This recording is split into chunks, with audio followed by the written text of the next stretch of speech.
మనమంతా కూడా నేర్చుకుంటున్నాం. నేర్చుకునే దశలో ఉన్నాం. తెలుసుకుంటున్నాం ఒక్కొక్కటి. సృష్టిలో అనంతమైన జ్ఞానం ఉంది.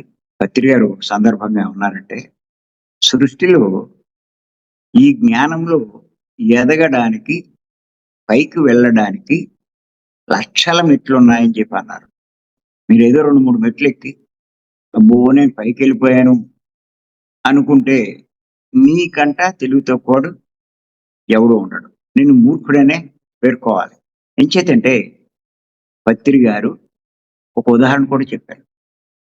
ఆయన చెప్పిన దానికి లక్షల మెట్లుంటాయి జ్ఞానంలో అని. ఏమిటంటే, శివుడు నిరంతరము ధ్యానం చేస్తూనే ఉంటాడు.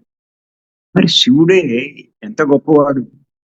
మానవులకు కాదు, 84,00,000 జీవరాశులు కాదు, దేవుళ్ళ కంటే కూడా గొప్పవాడు శివుడు. అంతటి శివుడే ఇంకా ధ్యానంలో నిరంతర ధ్యాన స్థితిలో ఉన్నాడంటే ఎందుకు చేస్తున్నాడు? దేవతలకి సందేహం వచ్చింది. ఆ సందేహం నివృత్తి కాక వాళ్ళు శివుడి దగ్గరికే వెళ్ళారు కైలాసం. వాళ్ళు రాకని గమనించి శివుడు కళ్ళు తెరిచి, మీరందరూ రావడానికి ఏంటి కారణం అని చెప్పి అడిగాడు. అప్పుడు వాళ్ళు ఈ ప్రశ్నే వేశారు. మా అందరికంటే గొప్పవాడు మీరు, మీకు తెలియంది ఏమీ ఉండదు అని మేము అనుకున్నాం. కానీ మీరెందుకు ధ్యానం చేస్తున్నారు? అన్నీ తెలుసున్నవారు మీరెందుకు ధ్యానం చేస్తున్నారు?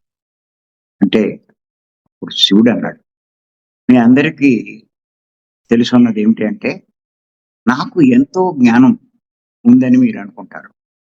కానీ నేను తెలుసుకోవాల్సింది ఇంకా చాలా ఉంది. అందుకే నేను ధ్యానం చేస్తున్నాను అని చెప్పి చెప్తాడు. దీన్ని బట్టి శివుడు లాంటి వాడే నేను తెలుసుకోవాల్సింది ఉంది అంటూ ఇంకా ధ్యానం చేస్తూ ఉంటే, మనం ఏదో 4 ముక్కలు నేర్చుకుని 4 ముక్కలు చెప్తూ నాకంతా తెలుసు అనే భావనలో ఉంటే నిజంగా మనం మూర్ఖులు కాక మరి ఎవరు చెప్పండి.